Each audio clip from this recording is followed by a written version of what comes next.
G'day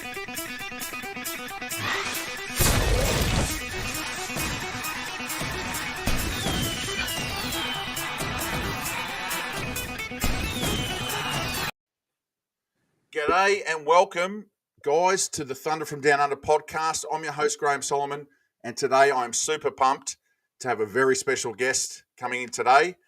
He is one of the leading educators. He's a coach, mentor, the owner-founder of Leasing to Buy. He's known right across the land as the King of Lease Options, and he is the one and only John Jackson. Welcome, John. Thanks for coming in. What is up? Yeah, what's up, Graham? Man, glad to be here on the Thunder from Down Under show. So really, it's really exciting. So it's interesting. You know, the guy that actually got me intrigued a little bit with lease options was originally, he lived in New Zealand at the time. So yeah, small world, man. It all comes back. And I know, John, that you've actually had some students before from New Zealand and Australia, haven't you? Yeah, in the past. Yeah, and they were in New Zealand or Australia, and they would do deals in U.S. I've got a student right now in Colombia. I've had a number of students in Canada doing deals, and yeah, so all over I'm international. I am the pit bull of real estate.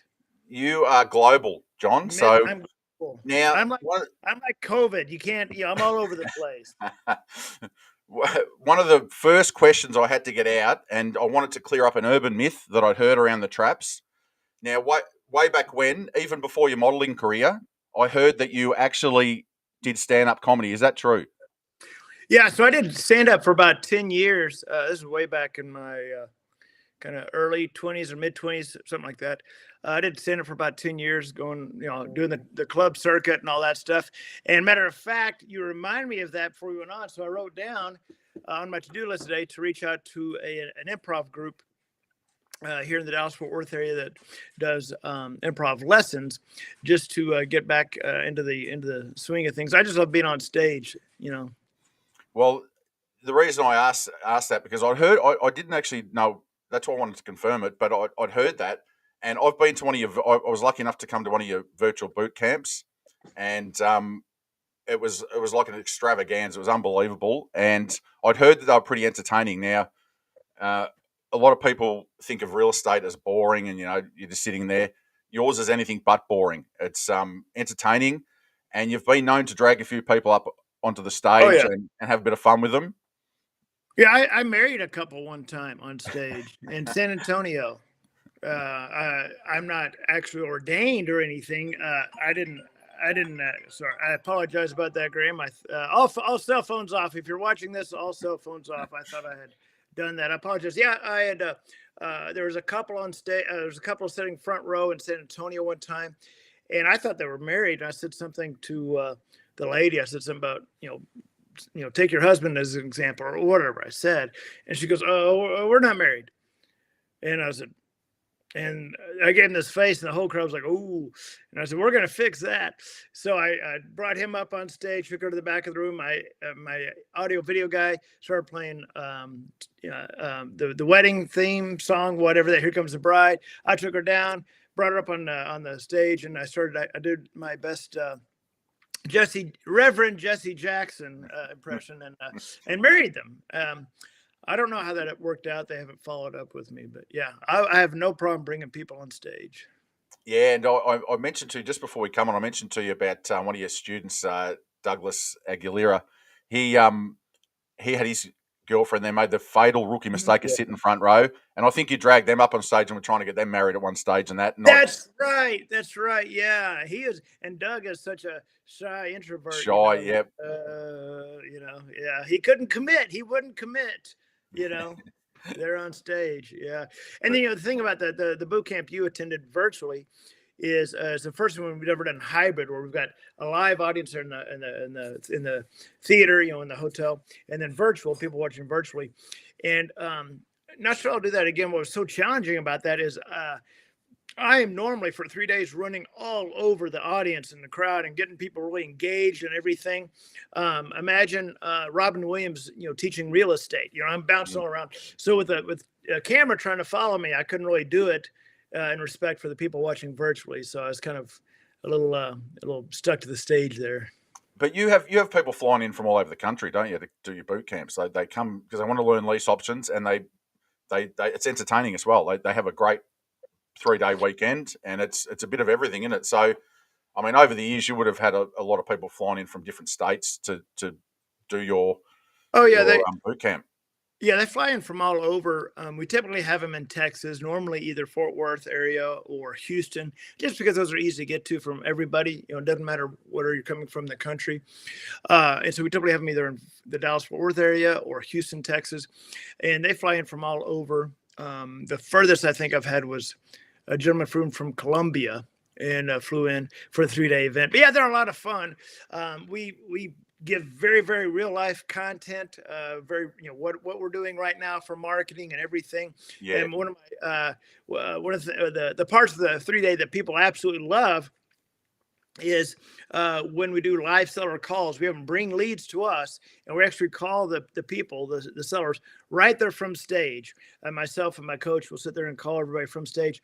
And you never know what's going to happen, because I'll end up jacking with a homeowner or whatever. yeah. So and people are shocked that, wow, you can actually talk to a homeowner that way. And it's a lot of fun. It's a lot of fun.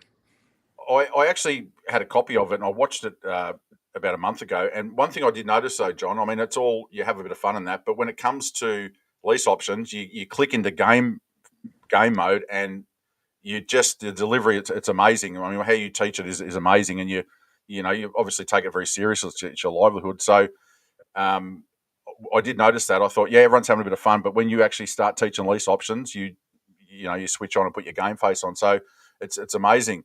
Now, I just want to go back prior to getting into lease options. Had you been in real estate before, or what were you doing, and how did you actually come across lease options? No, so I worked for many, many years ago, when I was doing stand up. I was also working for Radio Shack at the time, fixing camcorders, and I hated my job and everything about it. And then one day my wife, I remember sitting there in the living room. My wife came out of the bedroom holding a stick that apparently she had peed on, which I thought was odd. And she said that she was pregnant. So I did, the first thing came to my mind was, okay, oh my God, who's the father? And so we had that discussion. But then I said, okay, you know what? I'm going to do the right thing here. I'm going to quit my job. And I really did. She said she's pregnant. I said, woohoo, I'm quitting my job, which seems a little odd. But she loved her job. She was a school teacher. She quit her job. I hated my job. I didn't want to work full time just to pay for a daycare to watch my little girl, right? Or watch what would then become my little girl. So I quit my job and I started day trading stocks. I traded stocks and options, and did that for a couple of years. And that's where I really learned a lot about the market, just markets in general, how all markets are cyclical, how, the riches is in the niches. You really got to tune in what your niche is. You can't be all over the map or you're going to lose money. And as I started looking at real estate, I saw the very same thing, is that all markets go up and down. You've got the riches and the niches. In other words, you got to zone in on, okay, what is it that I'm going to focus on to get started? For me, I looked at the time, buying rental houses. And I thought, well, I have a friend that has 2 rental houses and he makes like $150 a month. So that doesn't seem very profitable, for a lot of trouble and to me, a lot of risk. And every now and then I'd run across the term lease options. And so I would read about lease options. And at the time, they were basically used to rip people off. They would say, hey, bring somebody in that, you get down payment, you get this non-refundable option fee. Get them in the house. They're never going to buy the house. And then in 8 months, 10 months, a year, boom, you kick them out. You do it all over again. Well, I didn't want to do that, but I saw a lot of good things about lease options. And so I started crafting, okay, what are the good parts of a lease option? What do you need to have in place to really make this a viable business? And that's where Leasing to Buy started from. And I just went straight down with lease options. And that's really what I focused on. I've done some wholesaling, but I gotta be honest, I'm not just not my thing. Lease options are so easy the way I do it, where I'm not having to negotiate with the seller. I don't have to work with crappy houses, full of cat piss and trash and garbage bags and all that. I call it P money versus pool money. I like the pool money, the nice, pretty houses that don't need any repair, and that's what I focus on. So that's really how I got into lease options. And then that was back in '03. Then in whatever, '08 or so, started training people a little bit one-on-one. And then it's just exploded since there. Yeah, what I loved about what you did, John, is you turned it into a professional, proper business. You know what I mean? Like, it wasn't just, like you said, I'm not just signing them on the bonnet of a car and that. You structured it as a business, and from the start, didn't you? I mean, at Leasing to Buy, you set it up, and it's got a brand, it's got brand awareness, it's got all of that stuff going for it. Whereas I think a lot of people traditionally before that just sort of did it as a bit of a side thing, and they did a bit of this and a bit of that. So, Yeah. I mean, I'm not sure if you were the first to do it, but you actually sort of branded it and built a model, didn't you? You built an actual business model. Yeah, and that's exactly right. Is that most people would use lease options just like a one-off thing. I've done a couple of them or whatever, but not really built a business out of it. So I really built the business brand and the model around lease options, and henceforth, the name Leasing to Buy. So we really built a business model out of it, almost to really where it was almost franchisable. I actually went down that path of franchising it, which that's expensive. Oh my God. And after spending, I don't know, 20 something $1,000 on legal fees, I was like, you know what? I think I'm just going to teach people how to do this. And so now I just teach people. Yeah. And I mean, I've got the early days, I bought the lease option classes, and I think that's amazing, because that's sort of built like a franchise system, isn't it? You've set it all up that you basically go step by step, and it is exactly how you do the business. You haven't left anything out. It's exactly all the contracts, everything. So, did you set that up when you were going to franchise it? Did you sort of structure all that back then? Yeah, so we set it up even back then to be as duplicatable and cookie cutter as possible to make it a franchise, so that we had everything in place. Marketing to sellers, step one, how to set the numbers. Even for some reason, Graham, I think I'm actually still to this day one of the only educators, if not the only one, that actually teaches how to set the numbers on a lease option. Everybody else is like, you just make it up, just pull it out of your backside. So having everything structured exactly, very systematically, is exactly what we did. And that's what I teach now. It's still the same thing. It's just we don't have the franchise. Yeah, you've got the how to set the numbers as a part of the module. You've got marketing. You've got everything. It's amazing. It's really done for you. And Yeah. it's I don't know. It's probably about a 12-step thing, and you've really done it well. Now, John, the big question is, like, you would be asked is, a million times, Texas lease options. I mean, you specialize in Texas lease options. Do you want to give people a bit of an overview of? I mean, obviously, there's the 3 lease options, which you can sort of pretty much do around the country, but Texas has got different laws, and you adapted and made, because a lot of people said it was illegal, and you said, no, it's not. You can do it this way. Do you want to sort of explain with an overview to people about, firstly, the 3, and then about the difference with the Texas lease option? So, and not to bore the audience too much, but with real estate, there's seller finance, there is a contract for deed, and then there's lease options. They're all 3 totally different.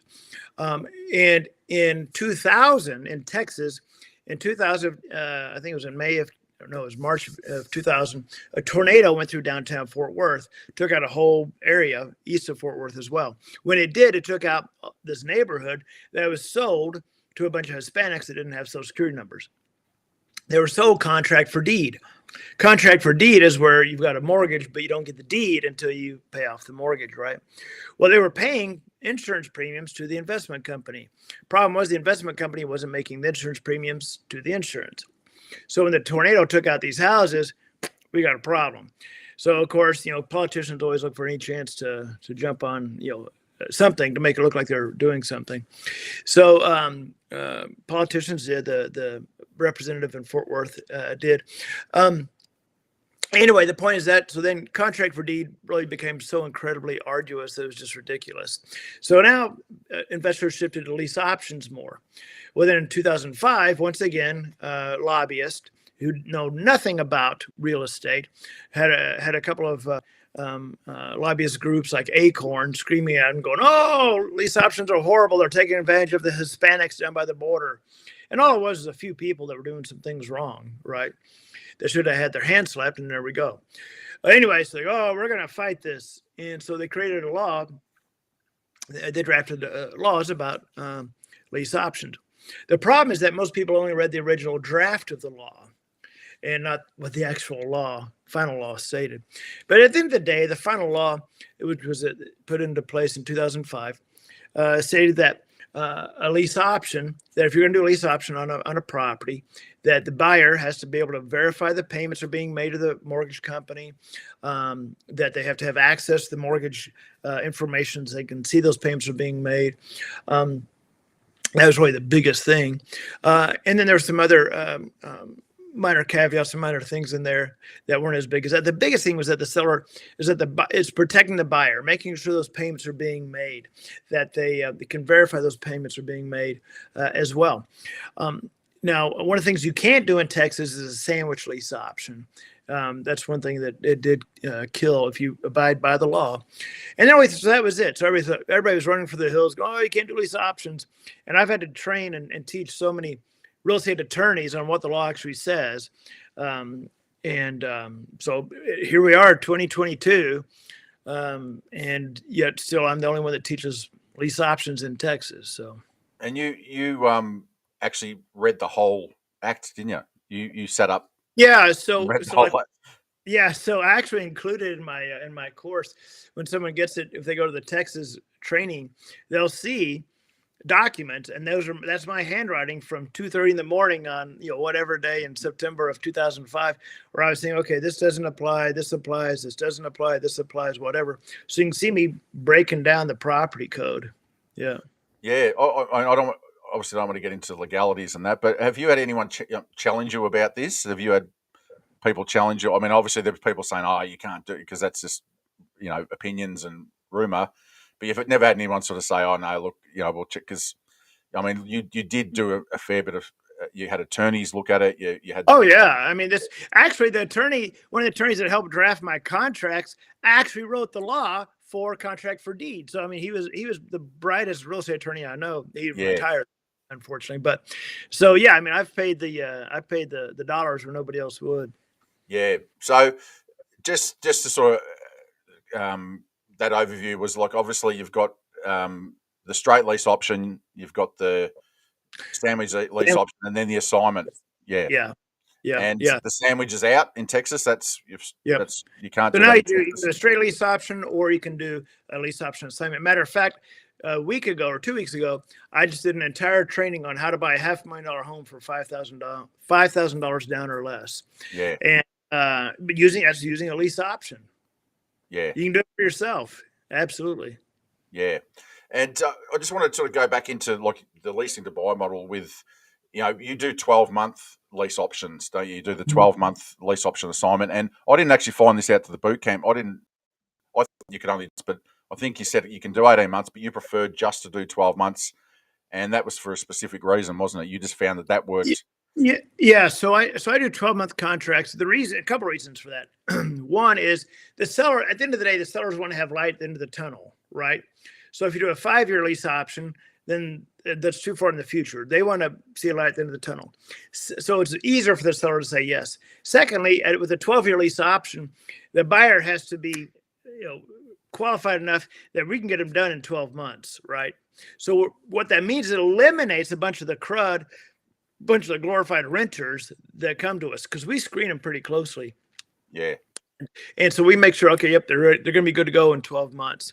So the seller's happy and the buyer's happy. Yeah, and it creates a bit of urgency, doesn't it? Like that 12 months, we've got to get this done in 12 months.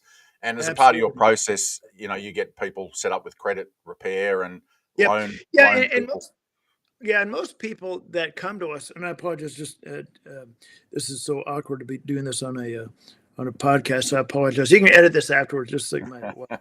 We're live, so that's all right. Oh, we're live. Yeah. Oh crap. Oh, well then texting someone. I No, missed it. I apologize. Hello, live audience. I didn't know we were live. Awkward. no, that's okay. I'll take this as an opportunity. I remembered I had it pinned up on my wall at the other place I was at when I were actually at the boot camp, and when I moved, I lost it. I recapped it the other day. Your famous 6 words, John, and this is really important because you're big about mindset. Yeah, but what if and if only. I remember that so distinct from doing the training thing that you did a full thing on mindset at the start, and Mm. and I just come across that again the other day. I thought I've got to write that down on a post-it note, put it on my pinboard again because you're right. I mean, I listened to the module again and I went, wow, that was made a pretty big impact on me at the start. That you you're basically saying those words just lead to excuses, don't they? And that's Yeah, one of the yeah. So I just got back from a 2-day mastermind with my students. So my upper tier students, we go to a 2-day mastermind twice a year, and that's incredibly powerful. But one of the things I talked about a lot at that mastermind was mindset, and we really dove into each person's where they were in their business, and then where they were in their mind. But yeah, so I said this. So my favorite part about about teaching is the mindset, about psychology. Um, and this really comes into play with business and then my personal life as well. So in May of 2019, I stopped drinking alcohol. So I haven't had any alcohol since then. But um, for someone that considers themselves kind of smart, I thought, why the hell couldn't I just stop drinking, right? Why did I try and go, oh, I'll go back to it. Want to drink? Oh, I'll go back. And so you have to dive into had to really dive into psychology to figure out what the heck is going on in your head. And in order to sustain that sobriety, I think you really have to be curious. Two things: you got to be humble, you got to be honest, and then psychologically, you've got to be curious, and you've got to listen to what you're saying when you're not listening to yourself. So everybody that is watching this now or watching it later, what I just said is very important. You have to think about this. What are you saying to yourself when you aren't listening? Because those things you're saying to yourself when you're not listening are the most important things. That's what your subconscious is telling your conscious all the time, whatever that may be. And what Graham's talking about is the 6 words that kill. Yeah, but what if only? Yeah, but I don't have enough money to do real estate. Yeah, but I don't know anything about apartments. What if the seller says yes? That's the scariest thing, right? And then if only I knew what to do next. If only I had the contracts, all this stuff that will shut us down. And so one of the things I tell people to do is go watch. You can get it online. Go watch the TV show. Is a series called Undercover Billionaire. It had Grant Cardone and then 2 other very successful ladies on there. Watch what they do. They're acting so quickly on any opportunity that they create or that they see. They pounce on it. They act so quickly they basically bypass the subconscious. You see, wealthy people decide quickly and adjust. Poor people never decide. And the road of life is paved with dead squirrels that couldn't make a decision, right? And that's so true. I get it all the time when people go, shoot. That's someone texting you, yeah, but what if? Yeah, If but only. so you've got to act so quickly that you basically bypass the subconscious, right?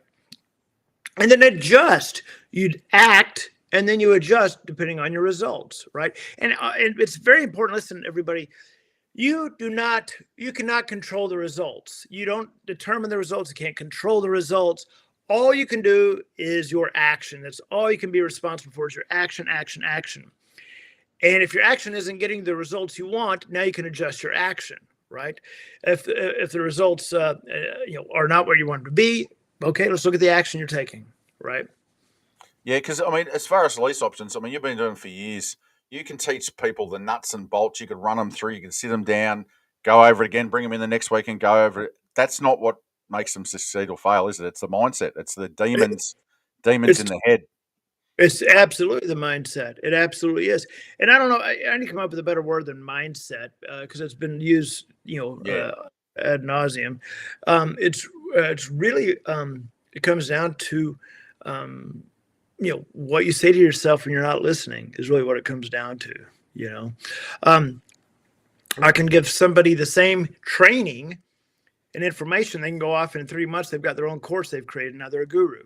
I give that same information to somebody else, and they never do a thing with it. They never even talk to a seller, right? They never even send off one text or one email or one anything, right?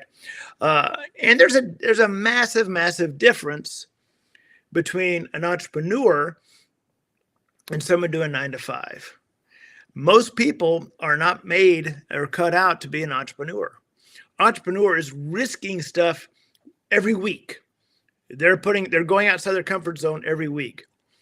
Every week they're doing something that they actually do not know how it's going to end. They don't freaking know, but they're going to do it. And if it doesn't work, those results aren't what they thought. Okay, they're going to, lick their wounds and adjust their actions, right? They're always out there between the action and the results, right? Going back and forth. Where not everybody's willing to do that. Anybody that works a 9 to 5 job, maybe they enjoy that known factor. They enjoy that comfort zone, which is interesting because their comfort zone is probably not very comfortable. Yeah, and another point, John, too, is that you've got to face a bit of ridicule. If you put yourself there and take a bit of action, you may fail and you may get ridiculed. So people are scared of a bit of ridicule too, aren't they? And I mean, you've been a public figure, and you get a lot of attention. So a lot of people are scared. They just want to sort of hide in the bushes and that too. So there's a whole heap of factors in there that you've got to conquer before you can actually make the step. But what I wanted to also ask you, John, is obviously, COVID, 2 years of COVID. How has that affected the lease? I know that you're working with people all over the country. How has that sort of, I talk about wholesaling and how it's exploded virtual wholesaling. How has that affected, I guess, virtual lease options now? Is there a lot more people doing it virtually now? Yeah, so I think it's easier for people to wrap their head around doing something virtually. When I started, I would go see every house, talk to every seller, go see every house, meet every buyer. But then after about a year, there's no way I could cover all that ground. So I was doing it virtually, but just didn't know there was a term for it, right? So I hired reps to work for me to go show the houses, go meet the buyers. And so I would never meet the seller, see the house, or even meet the buyer. In most cases, I would never even talk to the buyer. The rep did that. So I would just meet the rep with cashier's checks. So I was doing it virtually. So because of that, it's easier for me to teach people how to do it virtually because it's, in my opinion, I think lease options are the easiest thing to do virtually because you don't have to see the house. The picture's already online. It's move-in ready. There's no repairs. And so it's very easy to do virtually. Yeah. And would you advise like teaming up with, let's say you're doing some lease options across the country in another state. Would you team up with someone on the ground and maybe sort of do a split and have, say, like a realtor or someone that's there that can do the showings and do all that sort of stuff, or even another fellow investor that's into lease options? Yeah. So actually the seller will actually help you. I mean, they want to help you sell the house, right? I mean, think about this. If you go to the dentist with a toothache, right? You're like, oh, my tooth hurts. And the dentist says, okay, open your mouth. You're going to go, no, you open it, right? You're like, no, hell yeah, your tooth hurts. If the seller has a pain, which is their house that hasn't sold yet, and you say, hey, we got the contracts. Listen, I'll be, as we get buyers calling us and I screen them, et cetera, I'll be reaching out to you to coordinate for them to see it, et cetera. I already have their driver's license, their credit, everything, and have vetted them, to that point. The seller's like, yeah, that's great. Because guess what? The seller wants to meet the buyer, right? Or even if you want the seller to put out signs, hey, I'm shipping you some signs. Simply put them in your front yard. It has my number on it, so you won't get any phone calls, et cetera. They will help you. They want to be involved.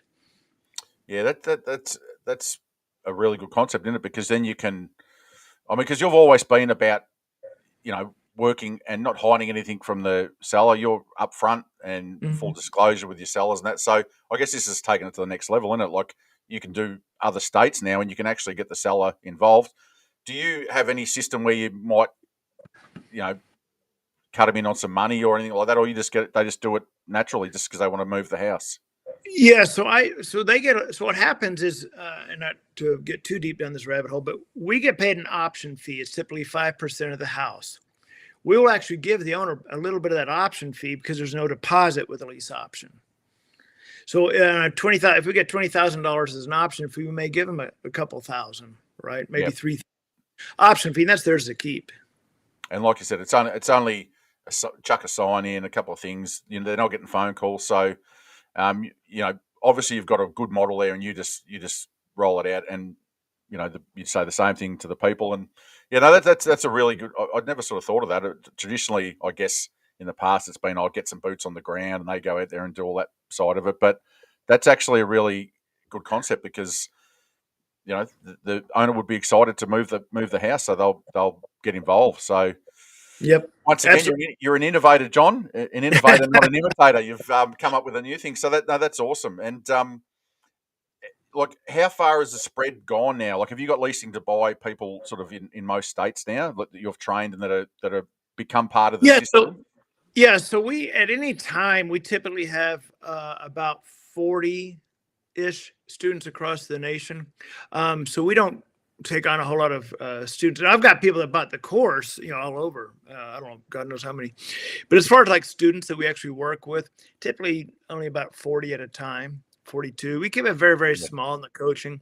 I just don't have a desire to bring on whatever 100 coaching students or something. I think it loses its some of its value, and I think it loses some of the family quality that we have here. I mean, just spending 2 days with a lot of students down in San Antonio this past weekend, to have that small group together. I think we had 8. I think we had 20 down there. It just makes it's huge on them, on everybody psychologically, to be around 20 people, and you're on the same business, same company, same family, and you're there to support each other. And that's what I really love is that community that we've built. Yeah, and we, like you said, we don't want to go too far into it, but you've actually got like websites and that where people can actually, like, it's a common website where people can actually put their deals under your banner and all that sort of stuff. People that are Yeah. associated students and all that sort of stuff. So all that stuff helps them out, doesn't it? It sort of gives them a platform for more eyes and all that sort of stuff. So you've set all that stuff up over the years. So people obviously have got that support when they work with sort of leasing to buy. They've got that support and that Yeah. network, as well as other investors who have done done the boot camps and done the training. So, good stuff, John. I I don't want to go too far into the Texas lease options with the assignments, but I just wanted to ask the question: like, do many people take that concept outside? Although they can do sandwich lease options in other states, do you find that that's become very popular? As let's say a wholesaler might use that strategy because it's short term. Have you found that sort of has become trendy in other states now? Yeah. So lease options are a great tool for anybody that's generating leads. Lease options are great to have as an option, right? To be able to say, hey, you know what, this doesn't have enough equity for a wholesale deal. Let's lease option it, and your little baby in the back made my German It's Shepherd perk my up. cat. Yeah, I've got Oh, my no 16. way! I've I thought it was, relocated my 16-year-old cat 2 days ago, and she's just crying the whole time. no She was wonder. asleep, and I knew she was going to wake up during the middle of a podcast. I mean, that's live on Yeah, live, but my German Shepherd perked up, and I thought it was a little baby. yeah, But yeah, so lease options are a great tool for anybody that's generating leads. If you're generating leads, um, I can't tell you how many wholesalers throw away tons of leads because it doesn't fit their little box, right? mm. And so that's where lease options come in. If you have a seller that wants full price, okay, great, let's go. And Yeah, that's like what we do. We get the seller full price. No negotiating, no haggling. They get cash flow. They're not paying commission, so they're saving a lot of money. On a $400,000 house, our sellers will make about $24,000 more, not including the cash flow. yeah, and like you said, John, you go for pretty houses. You don't want trashy houses. You want really nice houses. And like you said, you've got a system where you do the numbers. You run the numbers, and I've seen that system, and it works. It's very simple, but it works. You got seller lead sheets. You got all that stuff in place. So you like to keep it simple, don't you? You don't overcomplicate anything. No, You've got the it's email system that you follow and the students follow. You're big about keeping it simple and not because people, like you said, they overcomplicate things. So they're more worried about their CRM and this and that. You, yeah, for being in the business for so long, people probably more simple than anyone out in the business. So with that sort of stuff, have you found people come into the program and try and overcomplicate it? Oh, all the time, all the time. They think you have to have a CRM, a bunch of VAs, and cold calling system, scraping lists, all this stuff. And you don't. You don't need any of that. You can literally do this business that I do with a legal, with a notepad. Yeah. And that you can literally do it with no CRM. I've done it for 19 years. Now, literally, oddly enough, today I'm test driving a texting CRM that has a CRM built into it. But I thought that you could literally do this with a notepad. And I would recommend anybody starting off, before you get all those fancy tools and stuff. How about if you learn the basics first? If you're learning how to play golf, nobody gives a crap if you've got $2,000 golf clubs or 3,000. You're still going to suck because you don't know how to play, right? Yeah. So just get some basic clubs and learn the process. A friend of mine said, master the processes, the outcome will happen. So just like golf, the professionals, first of all, they have a coach, right? And so anybody watching this, get a coach, get a mentor, someone's going to help and guide you through the process of whatever that niche is. But master the process. A golfer will sit there, a professional golfer will spend 4 hours 100 yards away from the green, just going boom, boom, boom, hitting the ball, hitting that 9-iron or whatever, over and over and over for 4 hours. Do you think that's boring? Yes, it's boring as hell. But that's how you become a master. Master those process, the outcome will happen. The outcome is to get the ball in the hole, right? But you don't get up at the tee box, boy, I hope I hit this in the hole. You can't even see the damn hole. Right? You've got to master that process of the driver. And so again, master each process, the outcome will happen. And one of the things going into mindset, Graham, one of the things that causes people to fail is they don't embrace the boredom. Guys, when you've got this mastered, whatever it is, it's boring as hell. Lease options to me are absolutely mind-numbingly boring. They literally require the IQ of a house plant. Okay, it's just that simple. When you've got the systems down, when you've mastered the processes, I've mastered the processes. It requires nothing. And so, but when you do that, guess what? It gets very boring. Pulling a list is not exciting. Pulling a list of listed houses over 30. Or pulling for sale, click, that is boring as hell, right? That's not exciting. But you've got to master how to do that so that if you're going to get a VA, you can train that VA. Yeah. Sending a direct mail piece is not exciting as click, send. That's not exciting. Master that process, though, so then you can teach somebody to do it. Yeah, exactly. Embrace the boredom. The classic one is that you do kitchen table closings. You have said you go and do them because you do all the paperwork at the kitchen table. You keep it simple. Now, a lot of people that freaks out. They want to get attorneys involved. They go, "Oh, that can't be right." And you say to them, "No, that's perfectly legal." At this process when you're getting the tenant buyers and everything in, but people want to overcomplicate it again. And I don't even remember this, John. The very first time I met you was had a property in Houston, and I just got a study course, and I was all going to take action and got this property and got it under, and it was a bit dodgy because I actually was looking for a tenant buyer, and somehow I ended up in a Facebook group, and I got a text. Oh, look, I'm down. I know people down in Houston might be helping. I'm thinking John Jackson. I know that name. So I think we spoke, and I said, "The John Jackson." You go, "Yeah, no, from Leasing to Buy." I said, "Oh, yep, great to meet you." Anyway, you said, "Look, I'll be able to help you." So you went through, I think we did a phone call and you went through the figures. I might have sent you some figures. You said, "Look, you've got that slightly wrong, blah, blah, blah." I had a look at it, gave me a bit of advice. You said, "Listen, I'll do a 3-way call with you."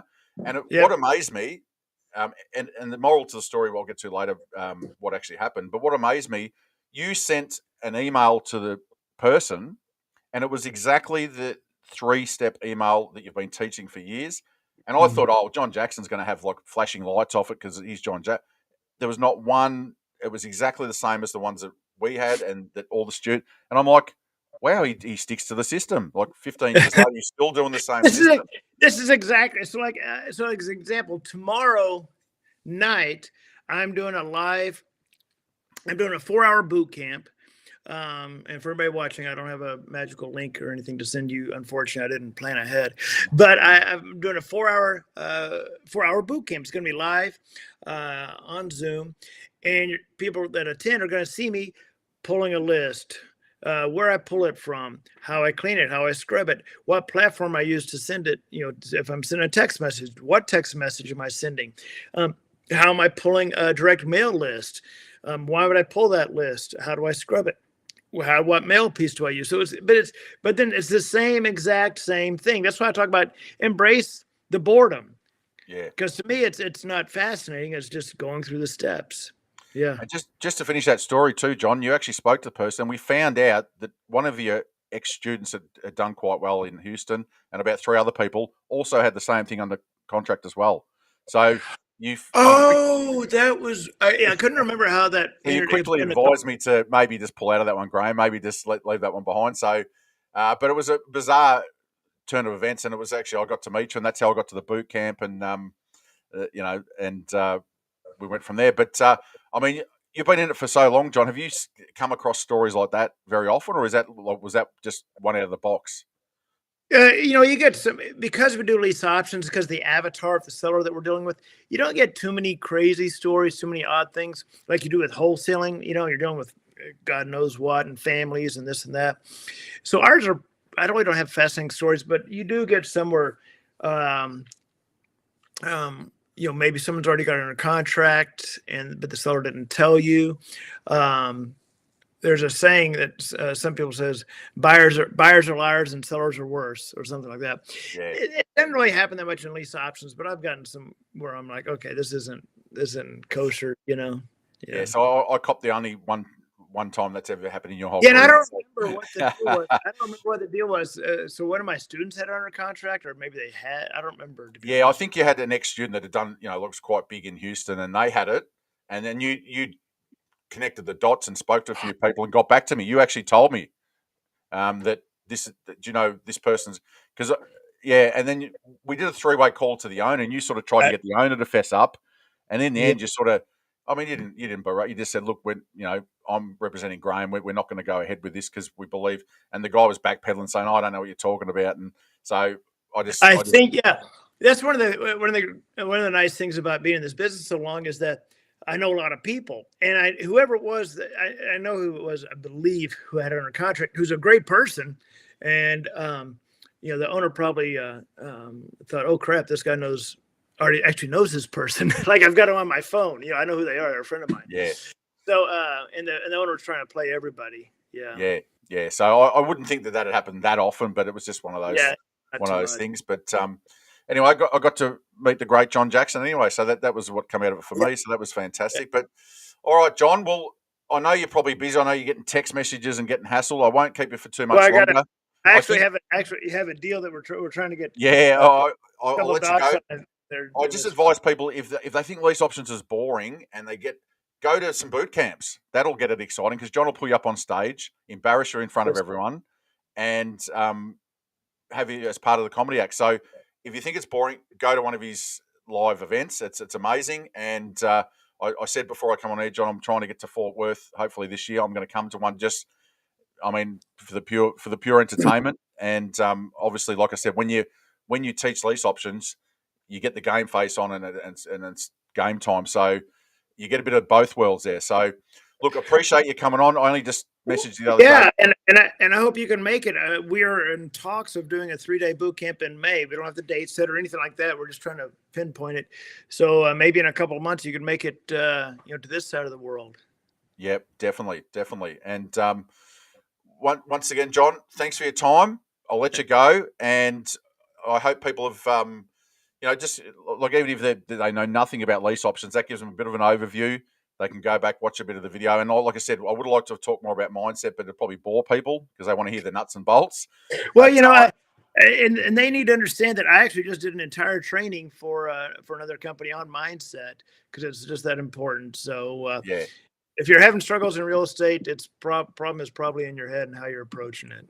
Yep. But before we go, John, I've got your leaseoptionclasses.com, which is the original course that I did. So that's on the screen. Got leasing to buy, so you can if you want to connect with John and find out about any of his boot camps and that coming up. I don't know if I should have done that, but I put your email on there. It was on the website, so I put it on there. I thought you might get hammered, but if anyone wants to reach out and find out when these boot camps are, get in touch with John and do yourself a favour if you can get there and go and do one. Not only is it highly educational, it's John's known as one of the leading educators in the country. It's actually fun. So do yourself a favour, get to Fort Worth or Houston and see John. And because I have had John Jackson, the King of Lease Options, on, you guys have been thunderstruck. So we'll see you later. All right. Take care. See you guys.